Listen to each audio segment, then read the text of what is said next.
And Laurie there said it was her dream to open up her own business, but it's just proven too tough, and she's had to make what's been an incredibly difficult decision to close her cafe in Narracourt. And she'll be closing that up at the end of this week. Well, is this a situation facing many small businesses trying to run cafes and restaurants and food businesses at the moment? Well, yes, according to Suresh Manickam, who is the Chief Executive of Restaurant and Catering Australia, as he explained to Eugene. This is a story that is familiar to a lot of restaurant owners around the country. So we've had the convergence of quite a few issues. First one is the rising interest rates that we're all feeling. The other one is because of the unseasonal weather patterns that we've had over the last 12 months or so. There's huge costs of produce that we've had. So you might know that cost of potatoes, cost of tomatoes, cost of mushrooms and beef have all gone up, and this has impacted upon restaurants and cafes.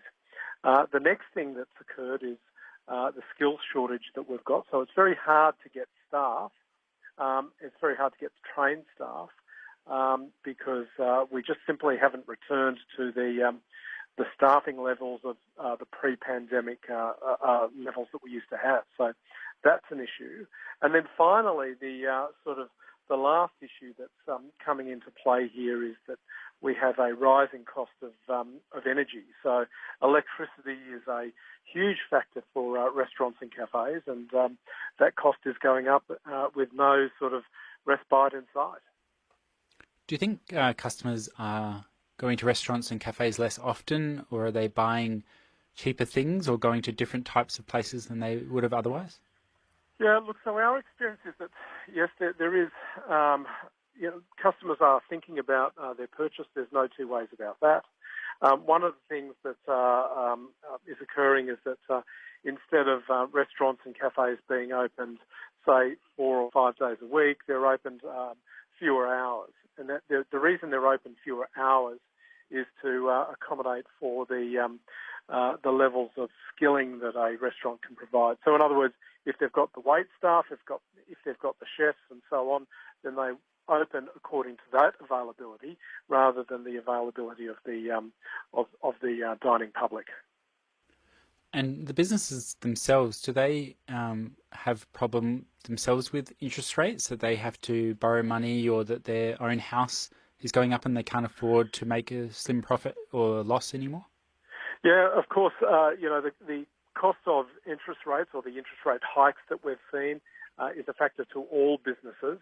None of us are immune to that. And so it is absolutely the case that, a restaurant or a cafe can only absorb so much, and then at some point in time they need to start passing on those interest rate hikes and those additional costs to the business to the dining public. But we do know that restaurants and cafes are a resilient lot. They are, doing the best they can. We obviously would encourage more people to get out there and experience, the best that these restaurants and cafes have to offer. But it is certainly at the moment a challenging time. And South Australia's southeast is known for being cold and drizzly in winter, so there's not as many tourists at all here. But some places of the country, like Queensland or Northern Territory, this is the time when tourists come. Is that any different in terms of those places are still getting customers in? Well, certainly it is the case that tourism obviously has a positive impact upon restaurant cafes. There's no two ways about that. But equally, seasonality is something that draws the dining public in as well. So, we'd argue that obviously, get down to your local restaurant, have a nice hearty soup or a nice winter warmer, and, everybody will feel good about that. So we'd encourage people to get out there and make do with the best that the restaurants and cafes have to offer. Suresh Manickam there, who is the Chief Executive of Restaurant and Catering Australia.